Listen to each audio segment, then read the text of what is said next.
Syedaralun, operasi jembatan Pantai Dona, Kecamatan Semadam, menghubungkan ke Kecamatan Tanoh Alas, Kabupaten Aceh Tenggara ambruk akibat dikikis derasnya arus Sungai Alas pada Minggu 6 November 2022.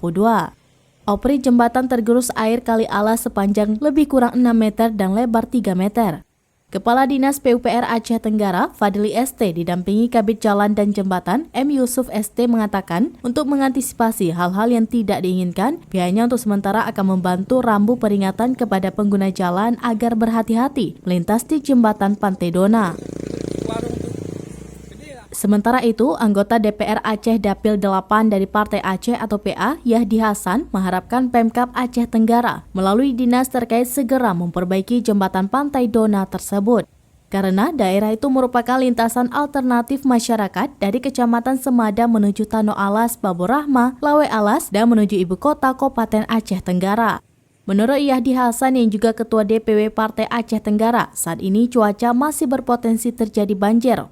Untuk itu, Pemkab Aceh Tenggara melalui PUPR agar segera memetakan lokasi-lokasi yang rawan. Dari Aceh Tenggara, Asnawi Lui, Serambi On TV.